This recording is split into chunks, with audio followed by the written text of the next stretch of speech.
Good morning, good afternoon, or good evening. I am the Pentagenarian. I am a 56-year-old veteran that enjoys watching and listening to music videos I have not seen or heard before. Today is going to be a little bit special, though, because today I've got NittPicc with me, another reactor. I met her down in, everybody say hi. I met her down when I went and saw Lovebites.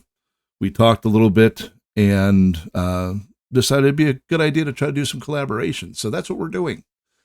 Say hello, NittPicc. Hello.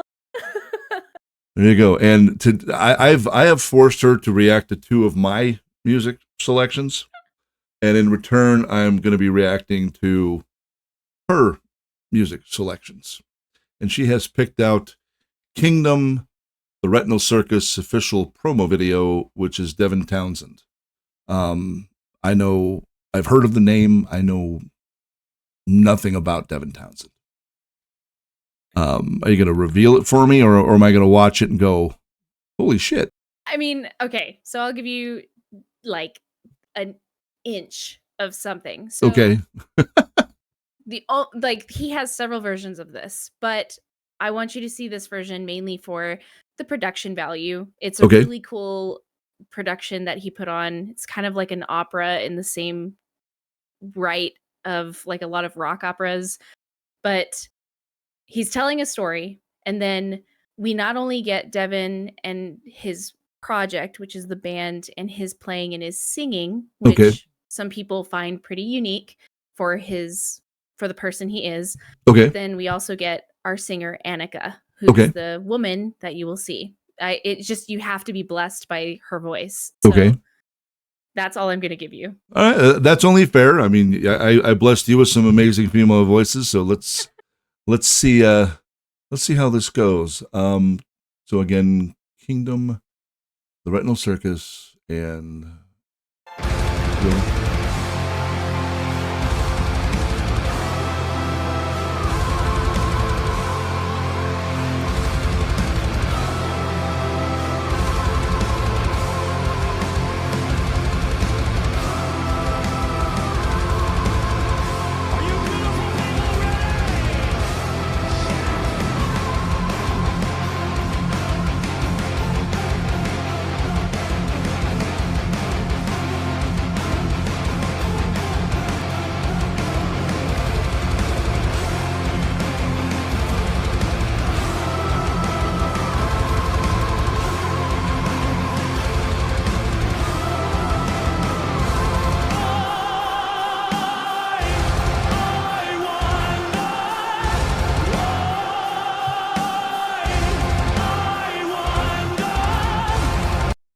was not expecting a tenor. I was not expecting a tenor. That's awesome. Yeah, what was the tenor caught me off guard. I was like, oh, okay, he's a tenor. All right. And the music itself is exactly, I like the crunchy type of feel, and I'm fascinated by the fact that he's using it layered with keyboards in the background. Yes. So it's like, this is okay, we're tracking here, and I know I cut it off before we really got to hear her voice. All right, so we're going to pick that up again, and but yeah, was not expecting that. That's awesome.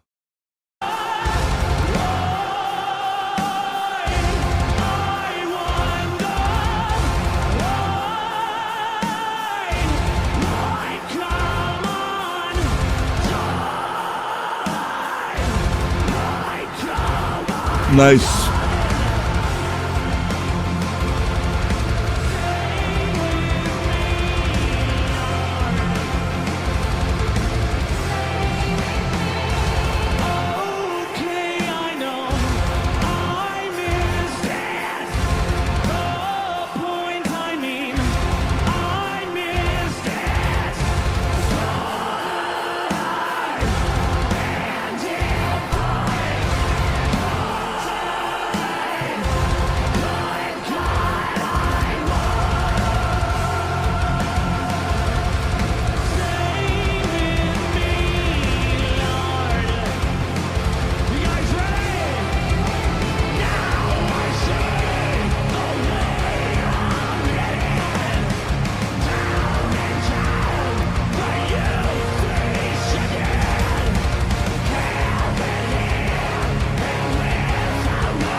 All right. So that now, just correct me if I'm wrong, since I have no training whatsoever, and I'm going to attempt to use musical terms.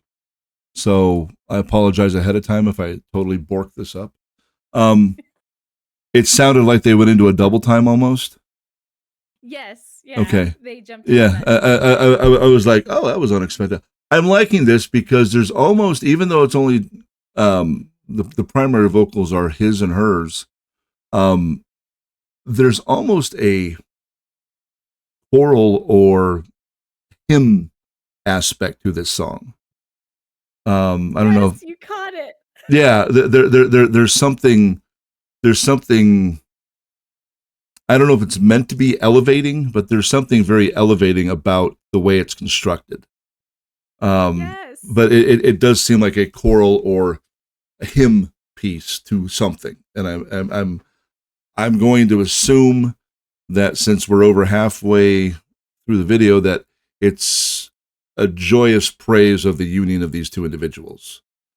That in a way, you know, I mean, it might get darker later if they have a bad marriage, but you know, based upon the fact that you said this is kind of a rock opera type of a production, it's like, okay. But yeah, I was noticing the first thought that came to my mind was it almost sounds like a hymn. Yeah. You know, and I was just like, that's interesting, just the way it's constructed.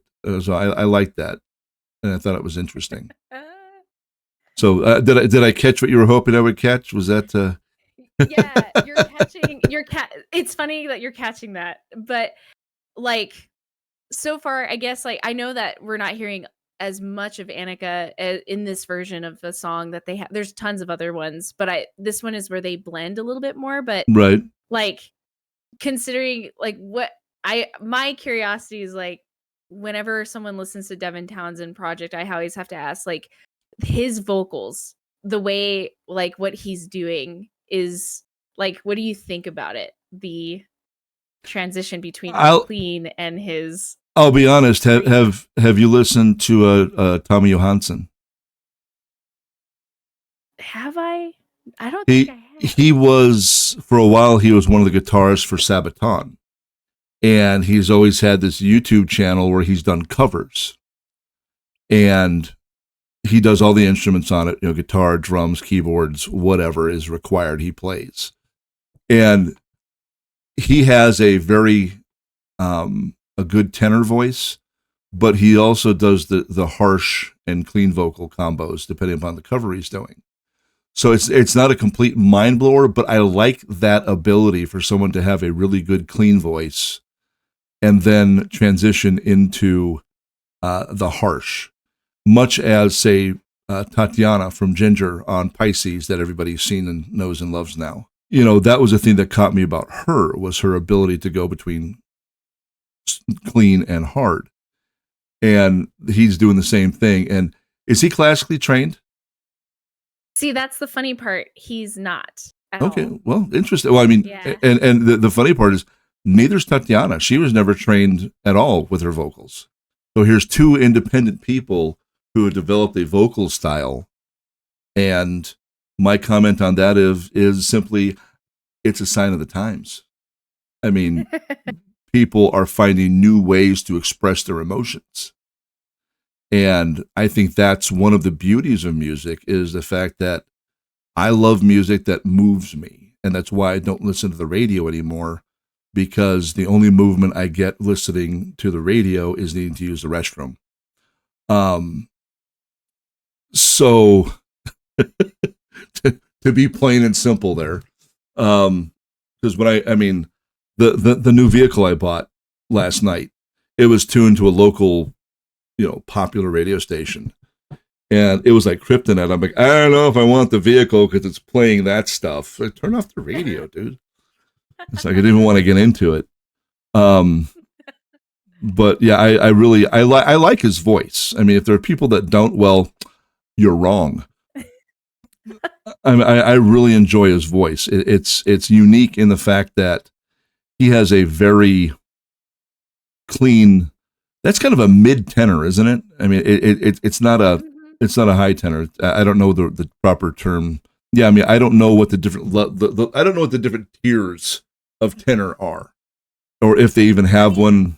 You can the term you're using is perfectly valid. It's like as long as it's just a tenor, Okay. you're good.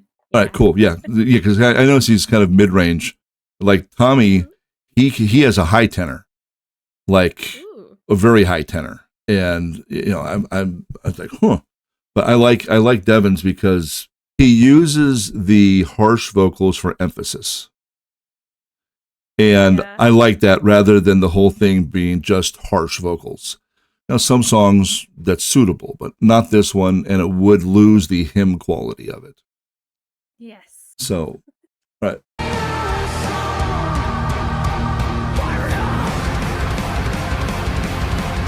Back to double time.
I like that. I like that a lot. It's his voice, I think, is what gives that hymnal quality to it. His tenor, there's a certain, and I don't use the term lightly, and I'm not just throwing it around, but there's a certain almost angelic quality to the tenor that he uses. It's very clean, and I mean, in all honesty, I think it's a beautiful song. I mean, proof that rock and hard rock can be beautiful if done properly, and I think that is a perfect example of that. I would even go as far as to call that borderline power metal. Ooh. Just because of the way the guitars are arranged in it. You have that kind of chuggy da, da, da, da, da, da, da, da, and it's more than one guitar playing it. So it gives me, I could easily see, closing my head, listening to that part of the song, I could easily see KK Downing and Glenn Tipton doing their, on the stage, like if Judas Priest was playing the song. But no, I that was very enjoyable, and I think I'm going to need to listen to more Devin Townshend because he has my attention. I will say, like, just because in general, so like this is the Devin Townshend Project. So he's got multiple things that he does, and like he has other projects that he's done as well. He has a lot of solo literature that he has produced himself. He's it I There's a reason why I like his music so much. And it's mainly because there's this level of complexity to what he writes. Like, this song is not highly complex. And I'm saying that as someone who loves this album specifically. It's not very complex. And because a lot of hymnal, which you said, hymnal music, which this is what it sounds like, isn't very complex. It's written for an audience to connect to, you know? So his other stuff, though, that just has Devin Townshend, it has like these, will have odd time signature changes, some unique electronica, or what some people like to call celestial metal. So it's like, if you check out some of that stuff, it might get a little crazy. Typically when I check a band out, I mean, I check out everything they put out. So I will definitely get to it. And celestial metal sounds very interesting to me.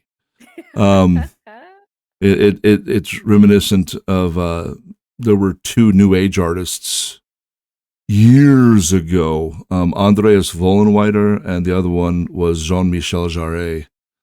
And one of them used a harp, which was Andreas Vollenweider, and Jean-Michel Jarre used a bank of synthesizers.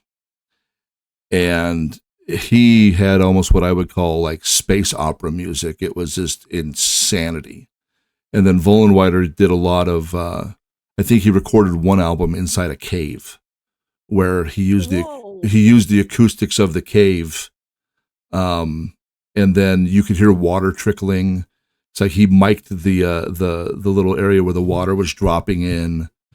And so, yeah, celestial metal sounds like it might be something I'm going to be interested in, just because I can imagine the diversity / complexity that he can bring up, you know, with that type of a, not, you know, with that kind of a name to the music. I mean, it's bound to be fascinating. So yeah, no, I'm all for it. I'm definitely interested. See, I don't have as much to say as you do, so. No, well, I mean, that, like, this is the beauty of it. Like, you actually said exactly what most people would hear, or I would think most people would hear. I don't like to say I have different ears. I just have a different perspective. But you immediately caught on to that hymnal style. And if you ever dive deeper down into the Retinal Circus, one of the opening like set has to deal, it's like, it sounds like a church hymn, because it's all choir. Gotcha. So you caught on to that, and the beauty of it is that you don't need classical training to catch on to that. We've all heard something like this before. Okay, so I got you. That's because that was the number one thing I was like, I wonder if he'll catch on to that. And you did. And then the beauty of just hearing how his, because I'm old, being so I didn't say that. No, you didn't. No, you didn't. I admitted it. Age is just a number. Oh, I agree completely. My thing is, age is a number, old is a state of mind. And somebody told me the other night, I think it was at the Warning concert, that someone made a comment. Well, you know, they're talking about the difference between men and women, and said, well, you know, a man's brain stops developing around the age of 25. And I paused for a second. I said, yeah, that sounds about right. I think that's where mine stopped developing. You know, it just, what can I say? I mean, you know, I'll be 25. Exactly. I'll always be, you know, that way. But no, I really enjoyed that. I thought that was absolutely beautiful. Yeah. But, well, for now, since I've got another one I'm going to listen to, we're going to leave it there. And we're going to pick it up listening to Animals as Leaders. Is that what it was? Yes. So that we're going to get into Animals as Leaders next. So I have no idea at all what to expect from that. If it's cats and dogs barking, I will haunt you. That's all I'm saying. But hey, until then, and until next time, you guys take care of yourselves, be good to one another, and as always, if you've been here before, you know exactly what I'm going to say. Don't be a dick, because the world has enough of them. Till next time, bye-bye.